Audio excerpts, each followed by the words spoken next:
Hey guys, the Comics Kid 2099 here, and I am one half of the Podcast Boys. Joining me today is the other half of the Podcast Boys, Connor Nielsen. Connor, how are you doing today? I'm on vacation, so I'm doing swell. That's good to hear. Hope that you are enjoying your vacation today. We are going to be talking about the 16th episode of Season 2 of Twin Peaks. What is the name of this episode, Connor? We are going to be talking about The Condemned Woman. That's a good title for this episode. It is. Yeah, and you are going to tell us a little bit about what happened in this episode? Yes, so basically what's going down on this is it's the end of the line for Josie.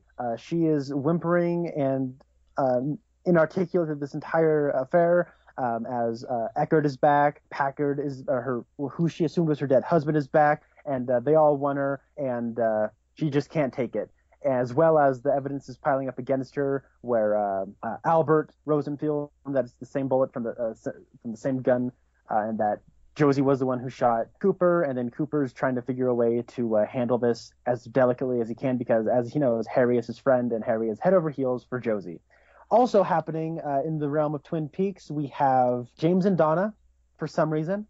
They have to exchange goodbyes in what is maybe the most mind-rackingly stupid scene of the episode.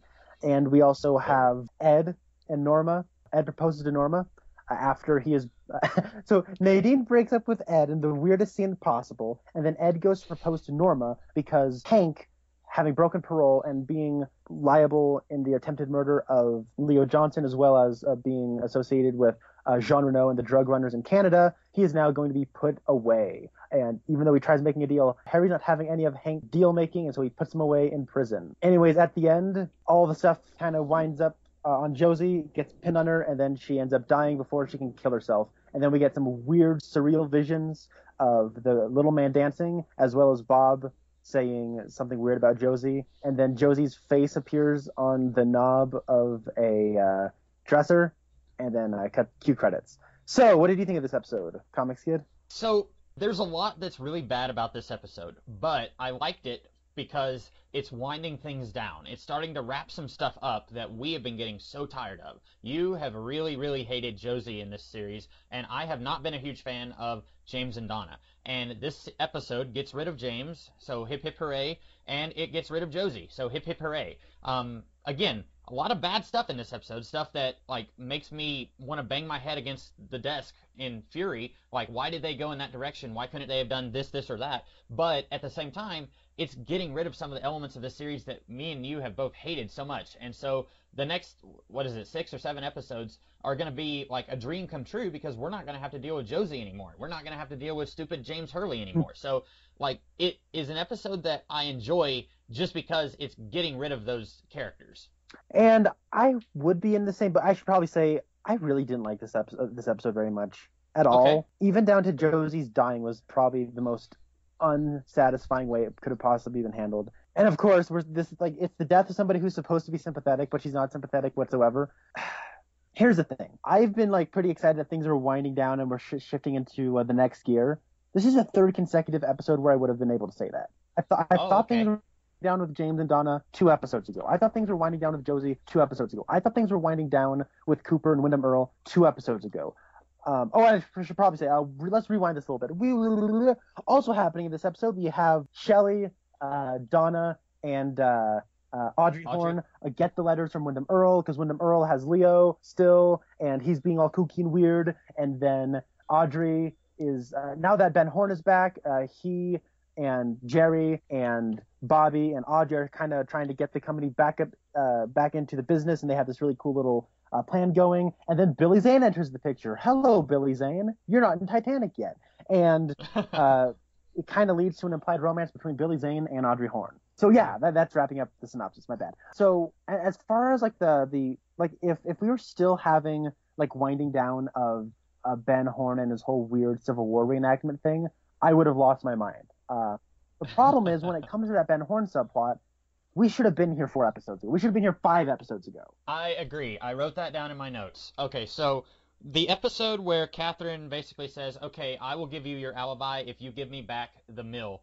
That should have been the point where he has his breaking point. He's throwing his pillow all over his jail cell. He's breaking everything.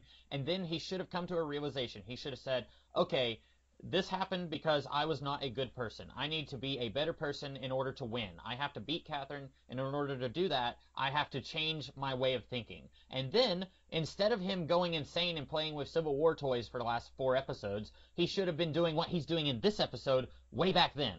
I wrote that exact same thing on my paper. Like, there was no reason that what he does in this episode shouldn't have been happening a few episodes ago. Yeah, I still like Cooper. Stuff with Windom Earle I'm starting to get to where you are, honestly, when it comes to this Windom Earle guy, because this is a character who's all ideology and no character. Yeah, and I just don't understand his motivation. If we had something, just a basic, like, I don't like Cooper because he slept with my wife. If we could just have something like that, but then he blows everything out of proportion, I could maybe get behind him. But you're right, he's basically just the bad guy, and he's here to kind of take up the space that was left by the previous bad guy from the rest of the series. And he's, like you said, he's kind of just there. He's a bad guy, but we don't really know much about him. Yeah. I thought that was the whole point of him, was that he was mad about Cooper sleeping with his wife. That is why he's going after her. Well, that's what they said, but then, like, Cooper also said that Earl committed a crime that the wife witnessed, and that was before Cooper and the wife slept together. So at first it's trying to imply that he was, like, driven insane by Cooper's betrayal, but then it's trying to say that he's been nuts all along, and that he was just, like, trying to, like, he murdered his wife just to, as a screw you to Cooper. So, like, it's been really inconsistent on Earl. But I'm kind of glad he wasn't in this one a whole lot. We get to see him leaving notes for a couple of the girls, but he's not a major part of this episode. Well, okay, I agree, but I do want to mention that I think the reason he's going after Cooper is because he was always a little unstable, and he was always a criminal, but when he found out that his wife was cheating on him with Cooper, that kind of sent him over an edge that he wasn't over before, and it made Cooper a target. Okay, I can buy that, yeah. So that's what I was thinking. But I do agree. I kind of like his, I think his plan is more interesting than himself. Yeah, and so what do you think of Billy Zane? I think it would be easy to look at his performance and say, this is a bad performance, but I want to give him the benefit of the doubt for the time being. Maybe it's because I do like Billy Zane. There's something about him that I like. He has a bit of, like, a snobbishness that is not conceited. It's like a lovable snobbishness. I don't know a better way to put it. But he's what Dick Tremaine wishes he was. Yeah, that's a good way of putting it. But I like how Billy Zane's trying to put, like, a naturalistic spin on the way he delivers his lines. Mm-hmm. Like, he's not being very showy. He's understated, and I think that's deliberate, and I think it's on purpose. And maybe I would be calling it a bad performance, but then we also have Josie in this episode. Yeah. Oh, boy. So the thing about Billy Zane is, I don't know if you know this, but apparently someone working on this show, either a network executive or a writer, somebody thought that the relationship or lack of relationship between Audrey and Cooper was really weird and gross, so they needed to add characters to the show to prevent Audrey and Cooper from getting together. So they added Billy Zane to be a potential love interest for Audrey, and they're setting in motion events where we're going to get a potential love interest for Cooper. But it's weird because Cooper has told Audrey like 400,000 times that they are never, ever, ever going to be a couple. That the only thing that can happen between them is that they are friends. And yet someone thought, oh, we have to make sure that these two characters have other people that they can be with. Like, was someone really thinking that these two were in danger of getting together, so they had to throw Billy Zane into the mix so that Audrey could have another boyfriend? Yeah. Like, it's really weird, but that's the legend that I've heard, that these characters were added so that Audrey could be pining after somebody else. That makes me upset. Yeah, because I never thought that Cooper and Audrey were even close to being in a relationship. I always thought that they worked really well as platonic friends, but it never seemed like they were even in danger of going in that direction. So trying to add in a character to make sure that doesn't happen, that's a very awkward way of adding a new character. And I like Billy Zane in this episode too. I don't even necessarily think he gives a bad performance because, like you said, you've got Josie and you've got James. So, like, he's not even, in my opinion, like, he's not really close to giving a bad performance, but, like, it's really weird the reason that they added his character to the show, if that is true, and I've heard that that is true.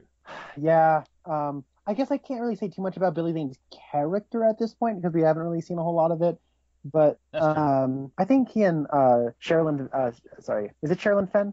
Yeah, he and Sherilyn Fenn have a decent chemistry as of right now.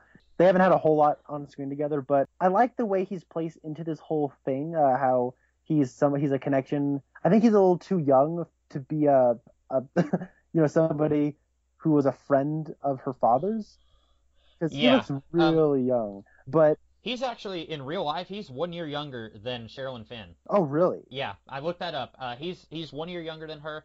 He looks older than her, but you're right, he does not look nearly old enough to be a colleague of Ben and Jerry. But I kind of got the feeling that, like, when Audrey was 10, this guy was maybe 18, and Ben, like, gave him a little bit of money, and he built this empire out of it. So I didn't get the feeling that he was, like, the same age as Ben and Jerry, but you're right. He doesn't look old enough to have been a business acquaintance of those two guys. But either way, I like the function he's filling, and I like how we don't have any cheap drama. Maybe we will get this, but we don't have the whole Bobby being all angry at Billy Zane moving in on his hard work. I'm glad that we don't have any of that. But I like this whole idea of they're going to undermine the Ghostwood Estates by doing this whole the weasel. We're gonna save the weasels. Pocket weasel. Yeah, we have to save the weasels. I really like that. It's a really nice way of. I think that's a pretty smart way, and the way they phrase it is they don't come out and say we're just going to use the weasel as a cover to take Ghostwood away. They're just saying it like in code, and like it's kind of like a political talk. And I like how he says, "Next up, I'm going to be a senator," which in 2016 is surprisingly relevant. So. Yeah, I did not like that they bring up Ghostwood. I think, correct me if I'm wrong, but the last time that they even mentioned Ghostwood was at the end of season 1, right? They've mentioned it sporadically throughout these. Remember when they had that whole negotiation where Ben was in prison and then Catherine came on in? Was that Ghostwood or was that a different deal? That was in the mill. Okay, see, I guess maybe I'm just having trouble keeping up with, like, different names, because for some reason I was thinking Ghostwood was a specific project that involved the Icelanders and the Norwegians and all of that. Yeah, it was an estates thing that was going to be built where the mill was. Burn down the mill, take the property and build Ghostwood Estates there. Okay, I guess I was just kind of thrown off because it didn't seem to me like we had that word show up in a really long time, so it kind of threw me off. But yeah, it has been a part of this season, you're right, like with Catherine dressed up as Mr. Tajimura. So it does make sense that now he's trying to, in a way, he's doing a chess move in the same way that Wyndham Earl and Cooper are playing chess against each other. So I do like that. I just thought it was weird that they mentioned Ghostwood, and I was thinking that I hadn't even heard that name since season 1, but you're right, it's been a part of this season. Yeah. And I was going to say about Ghostwood, it does seem a little bit shady. This whole plan of this weasel is near extinction, and we're going to play that up so that Catherine can't make her move. Billy Zane does not seem like the kind of guy who would be involved in a shady deal like this. Ben even mentions that Billy Zane is like, he's a good boy. And like at one point he says, you are going to be my teacher and you will write on my virgin pages. This is a guy who, he's like Superman without the powers. He's just a good person. Audrey makes fun of him a little bit and says he's out saving orphans and kittens or something like that. And it seems really weird that he is okay with this pretty shady scheme of we're going to play on these extinct weasels so that she can't do this deal. It seemed like he would be like, I don't know about this, boys. This seems a little wrong. Did you get that impression from him, or did that bother you? I think maybe they were phrasing the way they were phrasing because they wanted to kind of sway him into supporting them. Maybe I'm reading too far into that. But I think that's kind of the intent. That could be it. I just felt like the way that they introduce his character is he comes in and he saves businesses and he's just all around a great guy. And then it's like, we've got this secret deal that we're going to put in motion so that Catherine cannot build on Ghostwood. And it just seemed a little weird that he would be okay with that. But if they were trying to do it just to get him on board, then I'm okay with that. Yeah, and you know what? I wouldn't even be surprised if they made up the whole weasel thing just to get his attention. Of, well, we have to, it's our responsibility as big business to look at the ecological ramifications of pollution or whatever. You know what I mean? Yeah. Yeah, I think that's a good read on the episode. Now that you mention it, I wasn't really sure about that, but I think now that you've said that, I think that's probably an accurate depiction of what's going on here. And I think through talking about it is really how I kind of was able to think about it. What did you think of Ben and his transformed self, his new self? It feels like classic Ben. So it's again, it's weird to me that like we even had to deal with that whole Civil War thing because it's like Yeah, he's back to being Ben. yeah, he's acting very similar to how he used to act, but there's also a difference to him. Like, he's eating celery at one point, and then someone offers him a drink, and he says, "No, thank you." And then later he lights up his cigar while he's talking about how Billy Zane is out saving the earth and how he makes the air cleaner, and then like he puts the cigar out while he's talking about that. It feels like, and part of this is I'm aware of things that he says later on in the series where he talks about how he's trying to be a better person. Um, it feels like he is trying to improve himself. Like instead of drinking and smoking all the time, he's eating healthier and he's not drinking and he's cutting back on his smoking. And I feel like that's an interesting direction to take Ben, while at the same time it still maintains his shrewd businessman self. And I think it's all a facade. Okay, yeah. That's and it certainly does seem that way after we've come to know Ben for so long. Yeah, and maybe that's why I'm a little skeptical because I know that Ben he can't be trusted. Yeah. I did like the line Jerry had when Ben first reveals the picture of the park weasel. Jerry says they're great roasted. Yeah, And he oh, said that just immediately after he said these are almost extinct, and Jerry says they're great roasted. I thought that was a really good that was line. funny. So, you thought that the Laura James, or not Laura, that the Donna James scene was worse than anything with Josie in this episode? Yeah, I might have to go in that direction, and that's surprising because Josie I think reached an all-time low. It was. I was just grinning from ear to ear because James is gone and he's never coming back until the revival. He is in the revival, by the way, so Ah, that disappoints me. Yeah, like as soon as I finished watching this episode, I went to Internet Movie Database and looked up James Marshall, and I was like, no, he's in the revival. Why? So I guess he's keeping his promise to Donna. Is she in the revival? Because I don't I now, don't think so. I think Sherilyn Fenn, Cheryl Lee are going to be there, but I don't think Lara Flynn Boyle is going to be there. yeah, Lara Flynn Boyle hasn't been in anything since 2014. Um, so and it doesn't look like she's got anything in the works right now.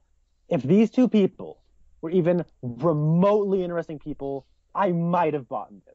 Because here's the thing, I'm sympathetic to this whole notion of like the messiness of life just getting in the way of a relationship where Hmm. you're young and you do love this other person and you want to be with them, but the timing's not right, or there's just other things in the way, and life's just getting too complicated, and you just can't find a way to get together because you're kind of growing apart unintentionally, and your own personal lives are taking up more and more of your time. Like I get that, and I've seen a lot of people going through that, and I've seen it happen for years and years now.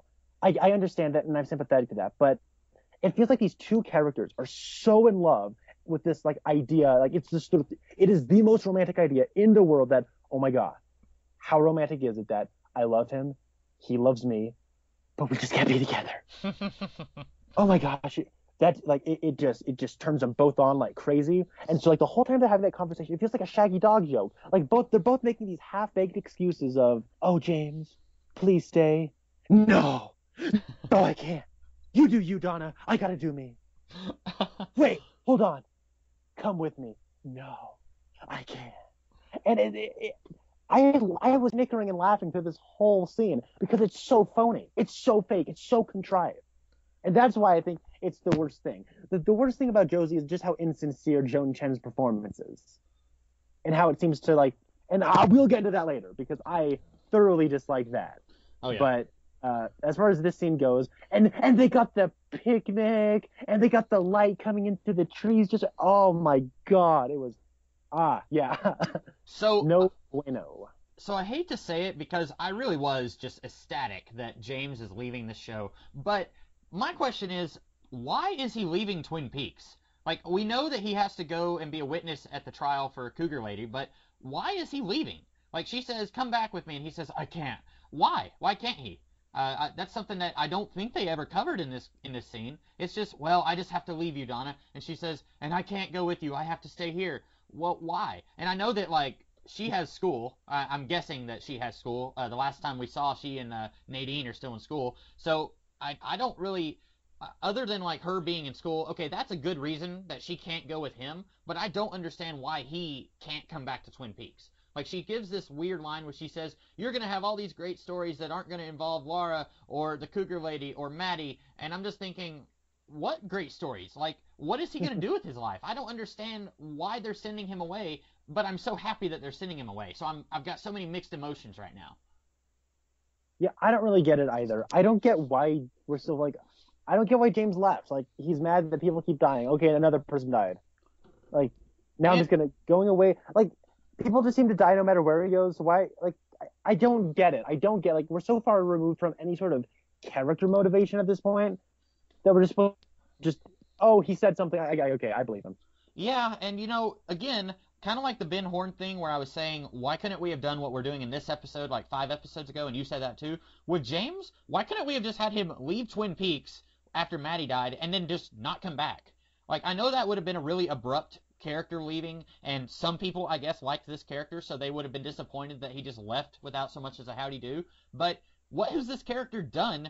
Well, I could also ask, what has this character done this entire season? But what did he do that was worth mentioning in the 5 episodes or 6 episodes since Maddie died? He hasn't done anything, so I feel like there's no reason they couldn't have just skipped to this point right after Maddie died. He could have just said, Donna, I'm leaving. I can't deal with it anymore. I have to go. Everyone dies. I just need to leave. That would have at least been, it would have been a very weak reason for him to leave, but at least it would have been a reason.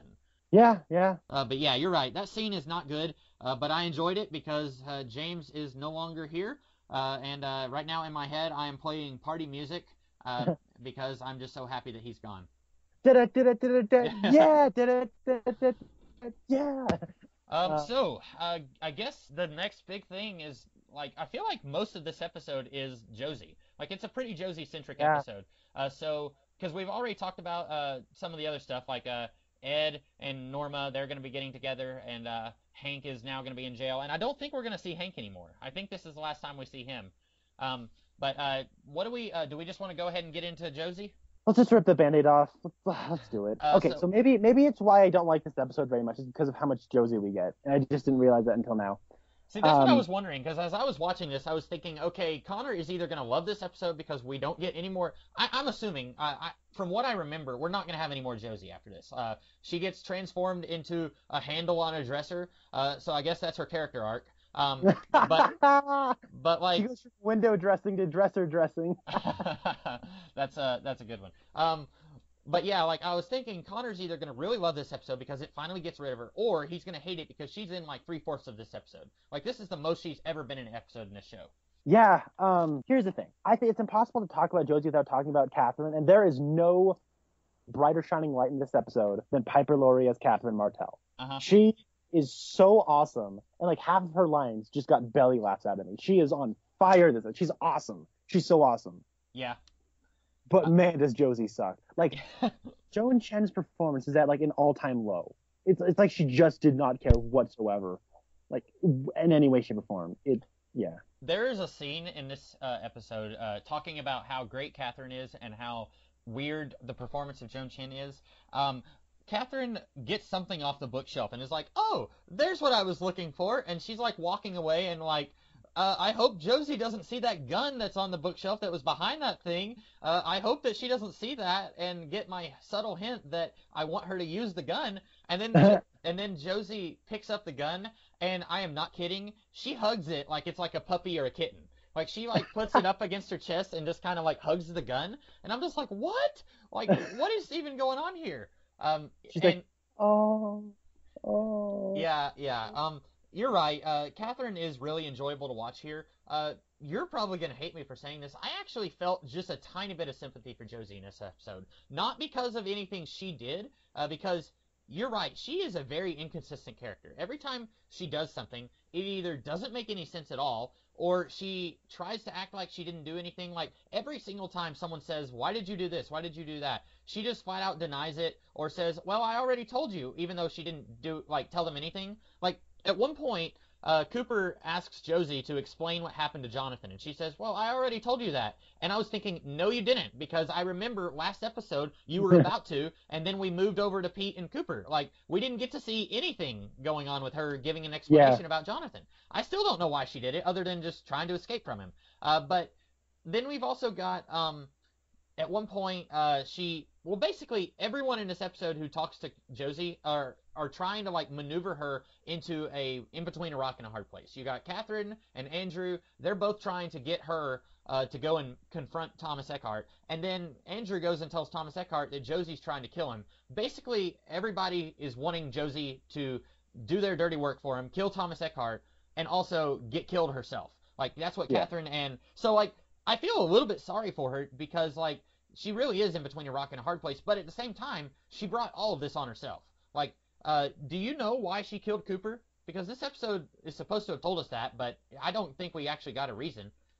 She didn't kill Cooper, she shot him. Or shot him. Yeah, that's what I meant. Sorry. No, it's fine. I'm just nitpicking. The thing is, like, she says, "You coming here." Yeah, I know. Yeah, that's all she said. She says, "You coming here." Why? That's the line. Yeah. Oh man, we were talking a few episodes ago about why do we think that she shot him? Why do we think that she did it? And we were thinking, okay, maybe he was close to uncovering this whole thing with Andrew Packard is still alive, which he wasn't. He wasn't even investigating that at all. If she hadn't shot him, she might still be alive at this point. Who knows? But like, he says, "Why did you shoot me?" And she says, "Well, you came here." And it's like, that's not a good reason. Like, did you kill everyone who's ever come to Twin Peaks? Like, oh man.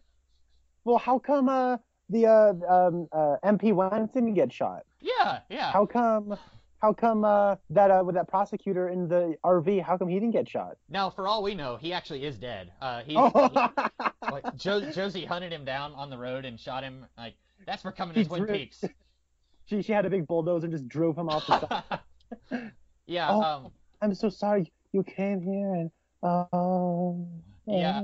So I think honestly that covers it. Like Joan Chen's performance is just all over the place. Like, she's trying to make us feel sorry for her. The episode is trying to make us feel sorry for her, but the character is written so inconsistently and has been written inconsistently since well, for me, the character has been written inconsistent since the moment where we find out that she was involved with Andrew's death. I know you haven't liked the performance since the very beginning, but the character itself has been pretty inconsistent in Rocky since we found out she was involved with Andrew's death.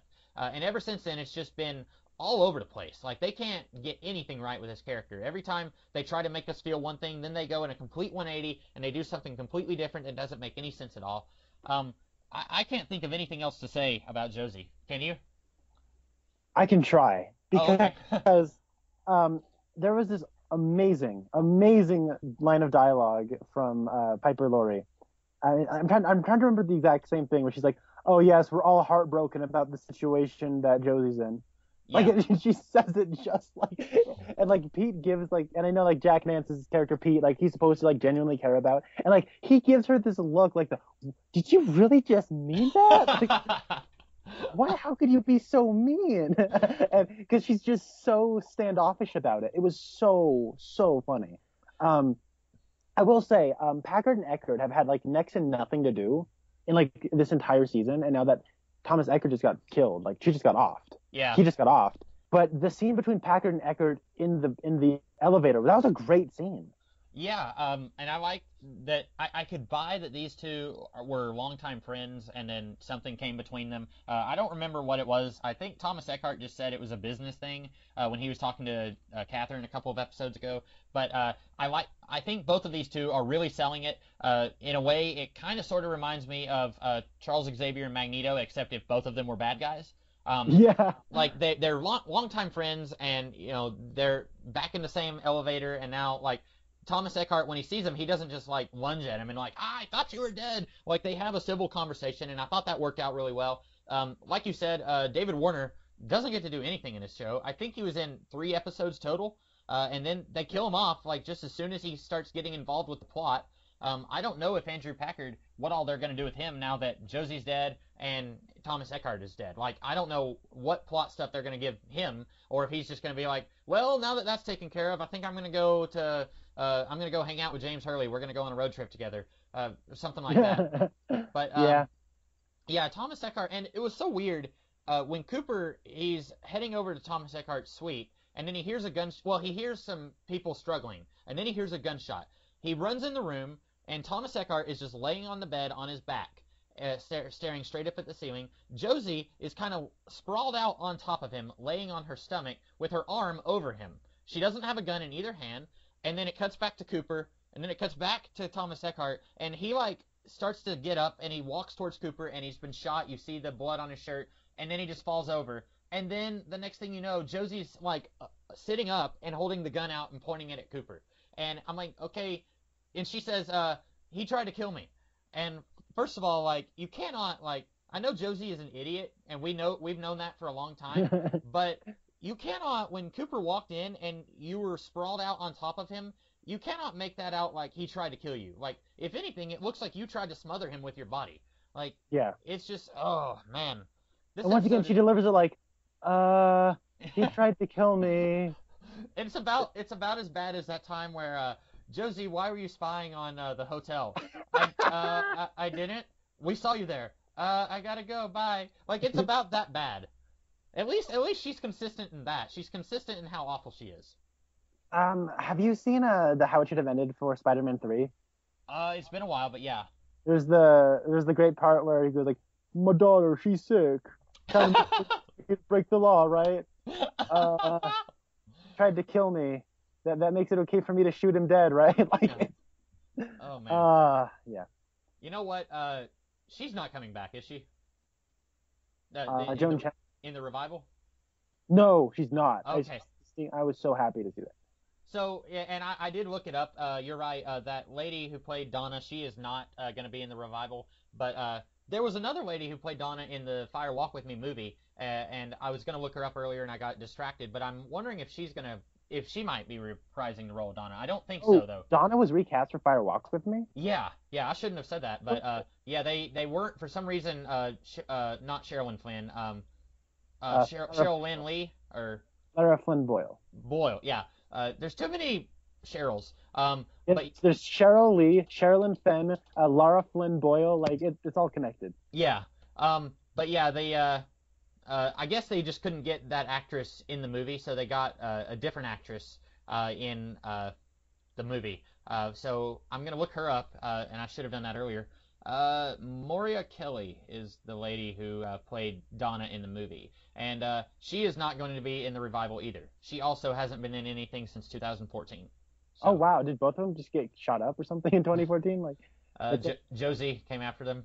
Yeah, Josie knocked him off the side of the road. So, anything else in this episode? I feel like there's stuff we haven't talked about, but like... Yeah, the stuff with Ed, Norma, Hank, and God bless you, Hawk, moment of the week. Oh, yes. Hawk, you showed Hank who's boss. You're not going to take any crap from him. You're not going to let him mess with your boss. And that little salt you rubbed in the wound at the end there, God bless you, Hawk. I thought that was great. For anyone who doesn't know what Connor's talking about, so Hank is on crutches because Nadine beat him to a pulp several episodes ago, and he's in Harry's office, and then he makes a snide remark about how Harry is sleeping with a femme fatale, and then Hawk kicks one of the crutches out from under him, and he falls over on Harry's desk. Miraculously, he does not knock any of those chess pieces over. I was keeping an eye on that. Like, he was like right on top of the chess pieces, but none of them fell over. And then Harry, in a bout of rage, this was fantastic. He says, "Get him out of here! Get him out of here!" It's like, okay, Harry, he's doing it. Like, it's not like he said, "Get him out of here," and Hawk just kind of stood there. Like, Hawk was getting him out of here. You don't have to yell at him. But yeah, that was a great Hawk moment. That's maybe the best Hawk moment of the series. Maybe. No. The best Hawk moment of the series is when he throws the knife into the back of the one guy at One-Eye Jacks and saves Harry and Cooper. That is the best. Yeah, as soon as I said it, I was like, well, wait, that one was the best. But yeah, this one's pretty high up there. This is like top 5, I think. Oh, yeah, absolutely. It's awesome. And since we didn't get any Hawk last week, it totally makes up for it. Oh, yeah. And, we didn't get any Andy, Lucy, or Dick Tremaine in this episode. What did you think of that? Are happy or sad or... It's weird. It is weird that we haven't gotten any of that. And we haven't gotten any Lucy period for the last 2 episodes. Yeah, it's been a while since we had Lucy, and I think it's just that it's one of those things where they already wrapped everything up with the little Nicky is possibly the son of Satan.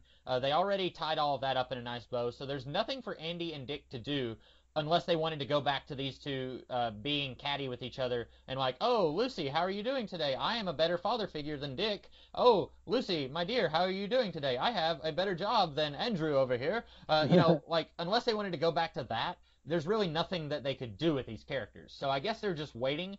Maybe they're going to reveal who the father is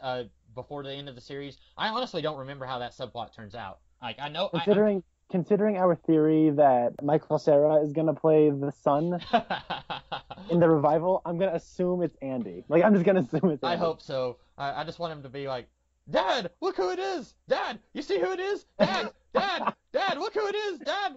I really hope. You know who it is? Oh, that would be amazing.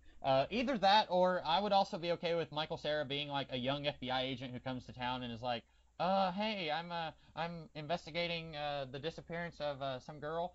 She looks like Laura Palmer. You remember Laura Palmer? She died 25 years ago. I'm investigating the death of this other girl who looks just like her, but 25 years older. Like, I'd be okay with something like that, like a new FBI agent who just comes in and you would hate this, but like the new Dale Cooper sort of. I don't know. Yeah. We'll see. Yeah. We've still got so far to go before the revival. Yeah, we do. So, this episode had a great line that I thought was funny. When Ben, Audrey, and Billy Zane are eating, someone comes up and whispers something to Ben, and he says, "You'll have to excuse me. The chef just tried to stab Jerry."